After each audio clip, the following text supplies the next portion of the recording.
Kisah Abdurrahman bin Auf yang dermawan. Abdurrahman bin Auf termasuk kelompok 8 orang yang mula-mula masuk Islam.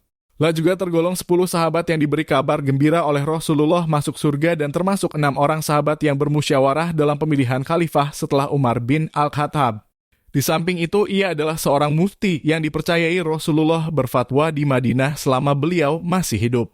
Pada masa jahiliyah, ia dikenal dengan nama Abu Amr. Setelah masuk Islam, Rasulullah memanggilnya Abdurrahman bin Auf. Lah memeluk Islam sebelum Rasulullah menjadikan rumah Al-Arkam sebagai pusat dakwah. Ia mendapatkan hidayah dari Allah 2 hari setelah Abu Bakar Siddiq memeluk Islam. Seperti kaum muslimin yang pertama-tama masuk Islam lainnya, Abdurrahman bin Auf tidak luput dari penyiksaan dan tekanan dari kaum kafir Quraisy. Namun, ia tetap sabar dan tabah. Abdurrahman turut hijrah ke Habasyah bersama kawan-kawan seiman untuk menyelamatkan diri dan agama dari tekanan Quraisy. Tatkala Rasulullah Shallallahu Alaihi Wasallam dan para sahabat diizinkan Allah hijrah ke Madinah, Abdurrahman menjadi pelopor kaum muslimin. Di kota yang dulu bernama Yatsrib ini, Rasulullah mempersaudarakan orang-orang muhajirin dan ansor. Abdurrahman bin Auf dipersaudarakan dengan Sa'ad bin Rabi'ah Ansari. Saat termasuk orang kaya di antara penduduk Madinah, ia berniat membantu saudaranya dengan sepenuh hati, namun Abdurrahman menolak. Lah hanya berkata, tunjukkanlah padaku di mana letak pasar di kota ini. Saat kemudian menunjukkan padanya di mana letak pasar.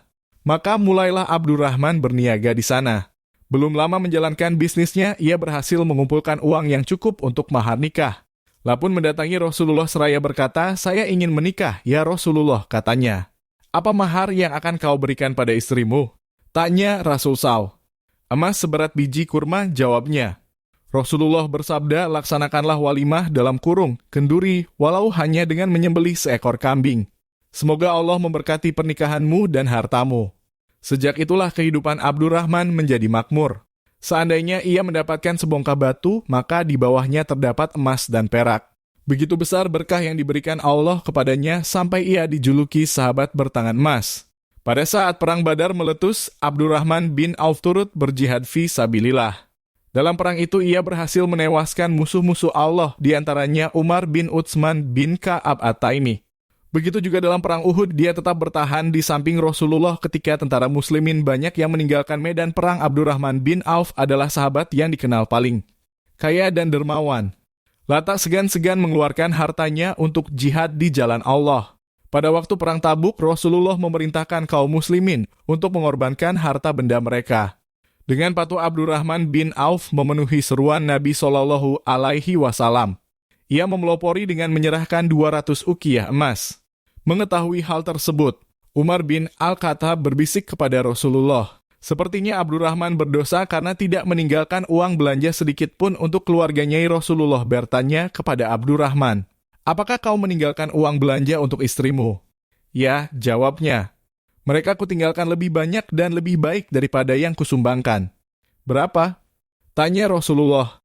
Sebanyak rezeki, kebaikan, dan pahala yang dijanjikan Allah. Pasukan muslimin berangkat ke Tabuk. Dalam kesempatan inilah Allah memuliakan Abdurrahman dengan kemuliaan yang belum pernah diperoleh siapapun. Ketika waktu salat tiba, Rasulullah terlambat datang. Maka Abdurrahman bin Auf yang menjadi imam salat berjamaah. Setelah hampir selesai rakaat pertama, Rasulullah tiba, lalu salat di belakangnya dan mengikuti sebagai makmum. Sungguh tak ada yang lebih mulia dan utama daripada menjadi imam bagi pemimpin umat dan pemimpin para nabi, yaitu Muhammad Shallallahu Alaihi Wasallam. Setelah Rasulullah wafat, Abdurrahman bin Auf bertugas menjaga kesejahteraan dan keselamatan ummahatul mukminin dalam kurung para istri Rasulullah. Dia bertanggung jawab memenuhi segala kebutuhan mereka dan mengadakan pengawalan bagi ibu-ibu mulia itu bila mereka bepergian. Suatu ketika Abdurrahman bin Auf membeli sebidang tanah dan membagi-bagikannya kepada Bani Zuhrah dan kepada ummahatul mukminin. Ketika jatah Aisyah disampaikan kepadanya, ia bertanya, siapa yang menghadiahkan tanah itu buatku? Abdurrahman bin Auf, jawab si petugas. Aisyah berkata, Rasulullah pernah bersabda, tidak ada orang yang kasihan kepada kalian sepeninggalku kecuali orang-orang yang sabar. Begitulah doa Rasulullah bagi Abdurrahman bin Auf terkabulkan. Allah senantiasa melimpahkan berkahnya sehingga ia menjadi orang terkaya di antara para sahabat. Bisnisnya terus berkembang dan maju, semakin banyak keuntungan yang ia peroleh, semakin besar pula kedermawanannya. Hartanya dinafkahkan di jalan Allah, baik secara sembunyi-sembunyi maupun terang-terangan. Walau termasuk konglomerat terbesar pada masanya, namun itu tidak memengaruhi jiwanya yang dipenuhi iman dan takwa. Berbahagialah Abdurrahman bin Auf dengan limpahan karunia dan kebahagiaan yang diberikan Allah kepadanya. Ketika meninggal dunia, jenazahnya diiringi oleh para sahabat mulia seperti Sa'ad bin Abi Waqqas dan yang lain. Dalam kata sambutannya, Khalifah Ali bin Abi Thalib berkata, "Engkau telah mendapatkan kasih sayang Allah dan engkau berhasil menundukkan kepalsuan dunia. Semoga Allah selalu merahmatimu. Amin." Semoga yang sudah subscribe diampuni dosa-dosanya.